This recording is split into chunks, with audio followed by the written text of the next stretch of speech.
Shalom. Baru aja minggu yang lalu kita merayakan hari kemerdekaan kita. Hari kemerdekaan kita yang ke-81. Nah, di situ kita sering apa ya? Digaung-gaungkan kita harus nasionalisme harus kita gelorkan, gitu ya. Nah, tapi sebenarnya apa sih kata Alkitab tentang nasionalisme? Ayo kita bahas sekarang ya. Nasionalisme adalah kesetiaan dan pengabdian kepada suatu bangsa. Kebanyakan orang merasakan tingkat kesetiaan tertentu kepada tanah yang mereka atau negara tempat mereka bermigrasi adalah wajar untuk mencintai tanah air. Dan gak ada yang salah dengan nasionalisme itu sendiri. Dan Alkitab memberikan contoh nasionalisme yang baik dan juga yang buruk. Israel kuno adalah budaya nasionalistik, dan itulah maksud Tuhan. Kita baca di Mazmur 137 ayat 4 sampai ayat 6. Bagaimana kita akan nyanyikan lagu Tuhan di negeri asing?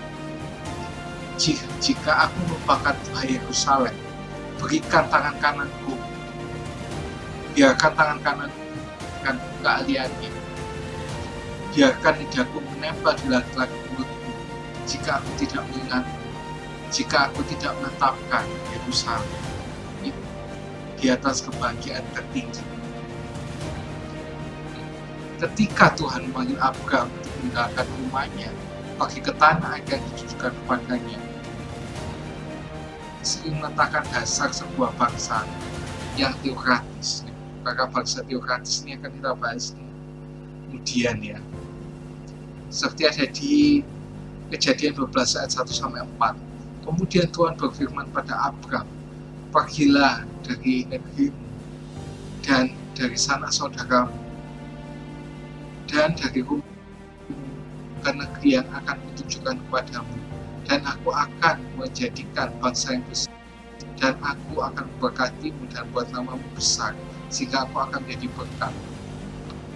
Aku akan berkati orang yang memberkatimu dan mengutuk, dan orang yang menghinamu akan kukutuk, dan melalui engkau semua keluarga di bumi akan diberkati. Maka Abraham pergi seperti yang diperintahkan Tuhan kepadanya, dan waktu itu bersamanya Abraham berumur 75 tahun ketika berangkat dari Haran. Nah, agar berhasil, bangsa Ibrani harus mengembangkan pola pikir nasionalistik. Mereka nggak boleh berbaur dengan bangsa-bangsa kafir dan memiliki hukum agama dan akan memiliki hukum agama dan budaya mereka sendiri yang membuat mereka berbeda. Ini yang dikatakan di Ulangan 5 dan Ulangan 7 ayat 1 sampai 6. Setiap orang luar yang ingin bergabung dengan Israel harus tunduk pada hukum Tuhan Israel waktu itu ya. Kalau sekarang tunduk pada hukumnya Netanyahu ya, beda ya. Dan jadi seorang Israel seperti yang Ibrani, seperti yang katakan di Yesaya 14 ayat 1 dan 56 ayat yang ke-6. Yesaya 14 ayat 1. Karena Tuhan akan berbalas kasihan kepada Yakub dan milik umat Israel, dan akan mendapatkan mereka di tanah mereka sendiri, dan orang asing akan bergabung dengan mereka dan melekat pada keluarga. Dan di pasal 55 ayat yang ke-6, dan orang asing yang bergabung dengan Tuhan untuk melayani Dia, untuk mengasih nama Tuhan, untuk media namanya. Siapa orang yang menjaga Sabat dan tidak menajiskannya dan berteguh pada pujinya. Nasionalisme bagi orang Yahudi waktu itu diperlukan agar mereka jadi umat yang kudus, yang melalui mereka Allah akan mengutus juru selamat dunia. Seperti yang katakan di Ulangan 7 ayat 7 sampai 8, Ulangan 14 ayat yang kedua, dan Yesaya 53. Bagi Israel waktu itu, nasionalisme adalah satu bagian dari ketaatan terhadap ketetapan yang diberitakan oleh Tuhan. Namun, nasionalisme Yahudi menyimpang saat Yesus turun ke bumi. Para pemimpin agama itu telah begitu menyimpang dari hukum Allah dan begitu meremehkan bangsa-bangsa bukan Yahudi, sehingga mereka menganggap bahwa dilahirkan sebagai seorang Yahudi sudah cukup untuk berdamai dengan Allah.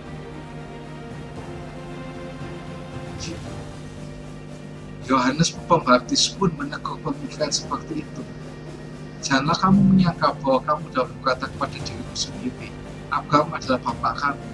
Sesungguhnya aku berkata kepadamu, dari batu-batu inilah Allah akan membangkitkan anak-anak bagi Abraham. Itu ada di Matius 3 ayat yang ke-9. Orang Yahudi melakukan kesalahan seperti yang sama seperti kita lakukan saat ini. Mereka menganggap bahwa warisan kebangsaan atau agama sudah cukup menjamin kebenaran mereka. Seperti yang katakan di Galatia 5 ayat yang ke-4, kamu terputus dari Kristus, kamu yang ingin dibenarkan oleh Taurat, kamu telah jatuh dari kasih karunia. Nasionalisme yang telah menjadi agama bagi mereka dan menghalangi mereka untuk mendapatkan hati mereka untuk menerima juru selamat Allah, seperti yang dikatakan di Yohanes 8 ayat 33. Mereka mencari kami adalah keturunan Abraham dan belum pernah diperbudak oleh siapapun. Bagaimana kamu berkata, engkau berkata kamu akan merdeka? Alkitab mengajarkan nasionalisme dalam arti bahwa orang percaya kepada Kristus harus menaati hukum negara, terlepas dari negara tempat tinggal mereka. Nah, seperti yang dikatakan di Roma 13 ayat 1-7, hendaklah siapa orang tunduk pada pemerintah yang berkuasa, sebab tidak ada kuasaan kecuali yang ditetapkan oleh Allah, dan kuasaan yang ada telah diciptakan oleh Allah. Nah, kata-kata Rasul Paulus itu terjadi saat orang-orang Kristen yang menderita penganiayaan dan mati syahid di bawah pemerintahan Kaisar Nero, seperti yang ada di 2 Korintus 14 ayat 11 ayat 24-28. Orang Kristen dan juga Paulus yang mengalami penganiayaan juga ya. Selama kita hidup di bumi ini, kita harus mendukung pemerintah, negara, dan komunitas kita, sehingga kita sebisa mungkin dalam melanggar perintah Tuhan. Seperti yang katakan di Kisah Rasul 5 ayat 29. Tapi Petrus dan para rasul menjawab, kita harus taat kepada Allah, bukan kepada manusia. Nah, ketika Israel dihasilkan ke Babel karena itu ketidaktaatan mereka, Tuhan menyuruh mereka mencari kedamaian dan kemakmuran ke tempat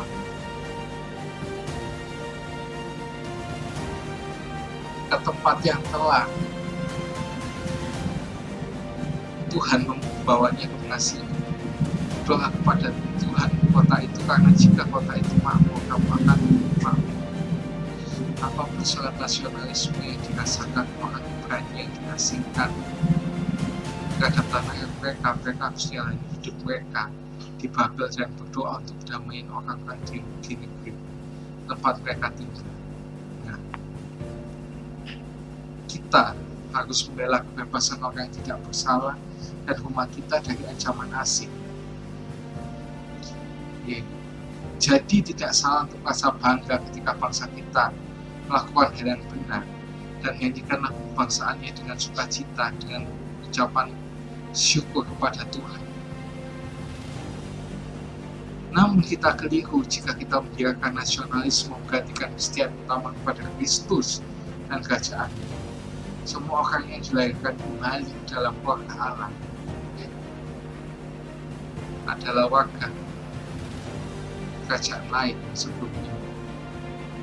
Filipi 3:20, tapi kewarganegaraan kita ada di surga, dan dari sanalah kita akan menantikan juru selamat, yaitu Tuhan Yesus Kristus. Nah, kita hidup dengan kesadaran bahwa hal-hal duniawi bersifat sementara, termasuk bangsa, pemerintahan, dan harta benda, seperti yang katakan di Ibrani 11 ayat 15-16. Jika mereka memikirkan negeri asal mereka, tentu mereka punya kesempatan untuk kembali. Tapi sekarang mereka mendapatkan negeri yang lebih baik, yaitu negeri surgawi. Karena itu Allah tidak mau disebut Allah, tidak malu disebut Allah mereka, sebab Dia telah menyediakan kota mereka. Karena kebijakan nasional tertentu selaras dengan prinsip-prinsip Alkitabiah, mudah untuk secara tidak sadar menghatikan kekristenan dengan nasionalisme dan mencurahkan semangat dan gairah kita kepada hal yang salah. Terlepas dari betapa mulianya bangsa kita, bangsa itu tidak mati di atas kayu salib untuk dosa kita. Bangsa itu tidak dapat menjadikan hidup kekal. Seorang presiden, raja atau pemimpin militer hanyalah manusia yang dapat salah dan tidak dapat memiliki seperti yang dapat dilakukan oleh Allah. Seperti Filipi 4 ayat 19 dikatakan, dan Allah akan cukupi segala kebutuhanmu sesuai dengan kekayaan dan kemuliaannya di dalam Yesus Yesus. Nah, tingkat nasionalisme tertentu bukan hal yang salah. Bahkan itu adalah salah satu cara yang dapat baik kepada komunitas tempat tinggal kita. Kita dapat mengutus orang untuk membela komunitas kita seperti di Amsal 24 ayat 11. Selamatkan mereka yang dibawa menuju kematian, mereka yang sedang menuju ke pembantaian, membayar pajak dan mendukungnya. Membayar pajak untuk mendukungnya. Seperti di Markus 12 ayat 17, Yesus berkata kepada mereka, berikanlah kepada kaisar apa yang menjadi hak kaisar, dan kepada Allah yang menjadi hak Allah, dan kagum kepadanya. Dan juga menghormati apa yang ada di dalamnya seperti yang ada di Roma 13 ayat 27. Berikanlah kepada semua orang yang menjadi hak. Pajak kepada siapa harus dibayar, pendapatan kepada siapa harus dibayar, hormat pada siapa yang harus hormat diberikan, dan kehormatan pada siapa kehormatan harus diberikan. Tapi orang Kristen harus ingat bahwa nasionalisme duniawi bersifat sementara, kewarganegaraan surgawi kekal. Loyalitas terbesar dan kewajiban utama kita adalah kerajaan yang tidak akan pernah luntur. See you and God bless you.